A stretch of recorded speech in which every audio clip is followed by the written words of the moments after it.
Yo, what's up? This is Alex with Gray Area. Welcome to our series Spotlight, where our mission is to build a bigger and more united house music community by sharing new and exciting artists, festivals, and event brands with you. In this interview, you'll hear from German artist Santé, whose upbeat personality and sense of humor is reflected in his crispy, grooving beats. Be sure to like this video and subscribe for more interviews like this. So how you doing today? Oh, good. I just moved houses. I told Joey that me and my wife, we bought our first house here in Portugal. And I do a lot of refurbishing work lately, like the last 2 weeks until I can set up the studio. Oh, very nice. Very nice. How do you like the new place so far? Amazing. It's the first time ever I owned a house. So what a huge accomplishment. Brand new, and it's close to the ocean. Yeah, it's amazing here. So let's see. For real. Hopefully touring can pick up, otherwise I'm losing it quite quick. Well, things are starting to turn around. Yeah, more or less. Yeah, right? Yeah. All right, so let's get into it, man. Can you explain your sound to me like I've never heard electronic music before? Okay, so I basically I'm a mixture between house and techno, but more house, groovy elements, forward-driven, positive, not too dark, dance, and party-orientated. Yeah. All right. That's spot on. Yeah. And you've always been into music like your whole life. Can you talk a little bit about what kind of music you were surrounded by growing up? I'm born and raised in South Germany, and I have two brothers, and my father is like a huge jazz lover. So basically, he's a record collector, and we've been like, when we were in kindergarten or in our young childhood until teenager times, every Sunday we had to go to some jazz brunch or whatever. And so for that point, I fucking hate jazz. If you come around and say jazz is cool, I say, yeah, maybe, but not for me. So but due to that, I think at the end, even if it was a subconsciousness, it spiked some interest in music.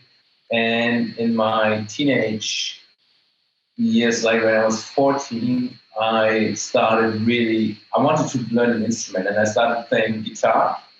And after several lessons and practicing by myself, it became kind of a little bit boring to me somehow. And a friend of mine was working, he was already old, and he was 16, 17, and he was working in a record shop part-time. And he introduced me to electronic music. And I was like, wow, what's this? And a little bit later, I saved some money working in a grocery and got my first sampler. And this is how everything started. So from playing guitars into sampling, and then with Daft Punk and electronic music, it was like this world opened up. So that was amazing. And what was it? Right. And what was it like? Like, can you talk a little bit about like that period of time in between you getting your first MPC and then you getting your first record signed to Records?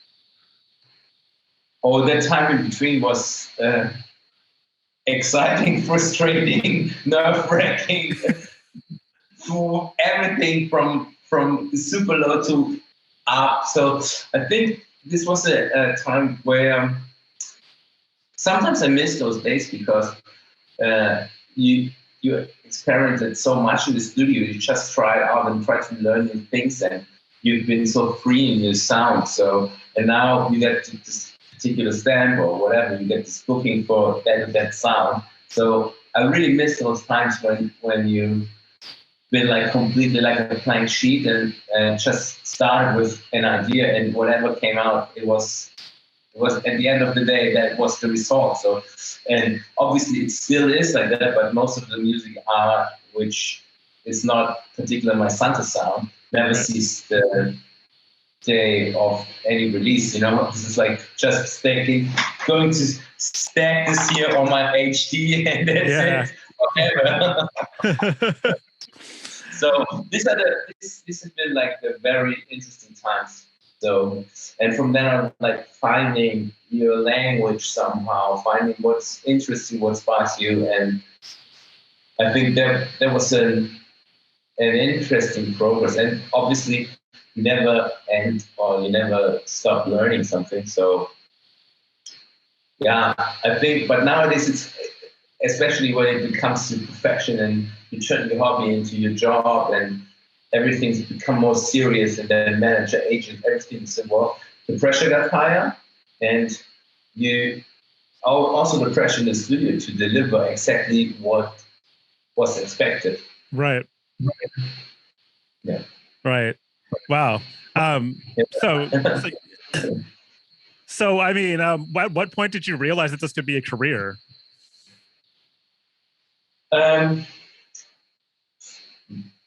I realized that when I left, I finished high school. Then I did 1 year of social service in Germany, and then I moved to Berlin quite young, within 21, and wanted to study music. But I didn't actually make it to the university because I was too bad, and I failed. So I got an internship in a studio, and from that point, everything in my career evolved. Because in the studio, I met quite a few people, especially the former producer of a well-known back in the days techno act called Tief Schwarz. Yeah. And through him, I met the boys. They split it up for some reason, and we had a good connection, and we started hitting the studio. And the first, basically, not a lot of people know it, the first release I ever had out was Tief working with Pixels together on the Richie Horton remix. I was like, so what? Wow. But it was not under my own alias, it was as a producer. So that was the first release. And from that on, seeing and growing into this industry more and more, because Ali and Basti, they showed and introduced me quite into everything. And then I started touring and playing. And at one point I said, okay, I can't be only the producer. I don't want to be only the producer because this is what I love. So now I have to step forward and do my own thing. So, but basically everything started through them. Interesting. And yeah. you said you played the guitar when you were younger. Do you still play any acoustic instruments into your do you still use that like in your creative process at all? Not in the creative process, but on a daily basis, yes. I basically play every day at least 30 minutes. Oh, nice. Yeah, and for songwriting, for different, and obviously I still do songwriting for pop acts and other kind of music. For that, I use quite a lot. But for the sound, it mostly doesn't really fit into my sound. Right. Interesting. And you still do you still do stuff for ads? I know that was part of your background as well, that you, before you became a producer, you were writing jingles and music for ads. I still do it, especially in Corona times. Yes, I had like the last one I just finished 1 month ago. It was for we can't name it. It was a big shoe brand, and it was an Asian commercial, which goes with a swoosh. Tell me what you do without telling me what you do. So, I still do it, but obviously now I have time to focus quite more. But obviously now many people focusing more on it because touring is quite less or no business due to the pandemic. So I think, but I definitely want to continue in the future again because I like writing music to picture because it's something special, at least for me. Right. How is it different from writing music for the dance floor? The difference is there's a huge difference because Not a huge difference. Basically, everything is about emotions, but in terms of writing to a picture, there are several rules you have to stick to. It's the same in dance music, but to get, if the brief is like a romantic kind of heartbreaking theme, I can't play every chord, so I have to go to certain chord progressions to achieve kind of emotion. And I think the same. It actually it's quite similar somehow if I just start thinking about it. So because you want to say you want emotion, you want breaks, you want big euphoric moments. So you need those recipes to fulfill those expectations. But it's very, very similar but different. Yeah, for sure. Do you think that having that in your past helped you in your production process as a dance music producer? It could, but it doesn't.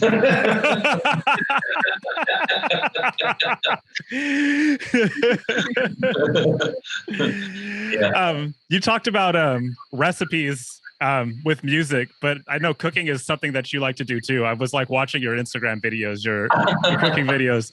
Now, when you did with you did where you cooked a traditional dinner from Germany was fucking hilarious.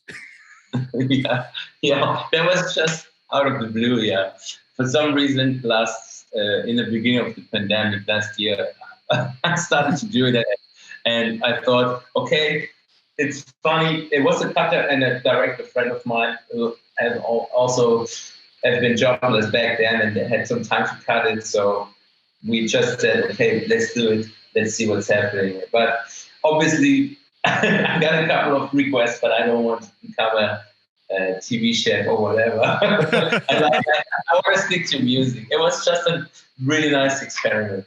For sure. Well, it turned out well. Who taught you how to cook? Like, this is one really interesting thing about touring. You meet so many different people, so many different cultures, and yeah, it opens up your horizons so incredibly. So, and then especially when you felt it for granted and you've been like every weekend in a different country, then for some reason you sit on your couch looking into anything and it's like, okay, wow. And yeah, but especially touring really opened up a lot of culinary interest. So in South America in general, or everything. So it's like no, and the first meal I got teach was for my mother, but I'm quite interested into it. So I like it. I think if you're a great chef, I'm not a great chef, but if you're a really Michelin star chef, it's like an art by itself, I think. So absolutely. You've talked about that your admiration for Daft Punk. How did it feel to see them break up this year? Actually, first of all, I didn't really recognize it. So I was like, until I saw my IG stories, everybody was talking. And I was like, it's the best media joke ever. And yeah, so I think let's see. Obviously, after every breakup, there's a really cool comeback. Right. First of all, of course. So, and yeah, why not? Those guys achieve everything, so maybe they need time off and do something completely different by themselves. And like I said, then there's time for a comeback, and the comeback will be like exploding. Fucking yeah, exactly. If they announce it 5 years or 10 years from now, wow, that comes back, everybody goes nuts. Oh yeah. Well, then maybe we'll get to see a tour again, right? Yeah. So, and maybe it's super interesting to see if or who of both is going to continue making music and what's the outcome out of that. So I think, and especially if you're Daft Punk and you made so many incredible hits, and I see hits not in terms of financial hits, like or game-changing music, then it's so difficult to reinvent all the time. So why not take it off, say we split up, and then maybe they figure out a way to do a comeback. If not, they have been it was like 2 decades of incredible music, so 20 years of Daft Punk. I think then they did well, and it's fine to step back. Yeah, for sure. Yeah. One of your what's something interesting is I found is that you remixed Depeche Mode. Yeah. Like it was an official remix. Can you talk about that? Basically, it didn't start as an official remix. I took the vocal as an edit and gave it to and I played it in my set, and I gave it to my former manager and said, "Hey, look, this edit's going really, really well in my set and everything." It's like, yeah, he was like scared of it and everything. I'm gonna put it on SoundCloud. I said, no. Let me see. I sent it to, I don't know who he sent to, and then they came back and it was I got DJ promo from it, so obviously I think it was official. So, but you can't buy it. I think there was one term you couldn't buy it, so it was just DJ promo and something else, but it was officially promo. So that's pretty cool, though. Yeah. Can you talk about why did you move to Portugal? First of all, because I'm not sure if no, I can't move the camera. It's beautiful weather. I'm living now 300 meters to the coast, and I love surfing. This is why I have many friends here. I've come here since 14 years. It turned out for some reason into a second home, and now actually first home. Yeah. So country of choice at the moment. How'd you get into surfing? I was snowboarding all my life, more or less, and when I came here the first time, a friend of mine is running a surf camp, and then I took the first surf classes. I didn't like them so much because I used to be snowboarding so often and so well, and it was so difficult in the beginning. But then for some, it really kind of sparked something, and I wanted to learn it. And and ever since I fall in love with it. So I love it really. So every time I'm on tour or I have time, I'm surfing. And now since I live here, I go twice a day. So. Well, that's one thing that's come out of the pandemic is you've got to surf a lot more, yeah? Yeah, exactly. Or empty spots. Well, now that we're coming to the end of things and things are starting to look better for everybody, what excites you about the future of electronic music? This is a tough question. I think there's plenty of incredible times ahead because everybody now is not going out and clubbing or having this incredible experience for granted anymore. So I think the next couple of years could become like the golden era of clubbing. It could. I'm not saying it's going to be, but it could lead to, because the social and the social contact and the feelings what you're gonna get from an incredible rave or festival is something which you can't describe or can't translate with any stream or anything. So I think it really made people aware of how important the social interaction in real life is for that kind of art. Or even as a clubber, I can't wait to hit that club by myself, just being in a club. That's what I was going to ask too. Are you looking forward to just going out as a fan of dance music and not just a DJ? First of all, I'm looking forward to DJ. Of course. But yes, and I was like thinking, I've been to so many raves and parties in my life. I was like, in the end, obviously, when it comes to job, you don't stay till the end every show you're gonna play. But in future, I might gonna stay away from the longer. Yeah, I'm looking forward to that too. Yeah. So I think yes. So like I said, we took it all a little bit. We took it it was for granted because nobody could think about such a situation. And now I think the golden times of life are ahead of us, not past. Absolutely. Hopefully. Let's knock on wood. So yeah, right. yeah. Beautifully stated. Yeah. Well, that's all I have for you. I just want to thank you so much for taking the time out to talk to me today. It was great getting a chance to meet you, and really excited about, hopefully you come into the United States so I can catch a DJ set. For sure, 100%. Yeah. We'll be hitting you up, but thanks a lot so much. And thanks have a great for having day. me, Alex. And talk soon. Talk soon. Have a great day. Bye. Bye. You too.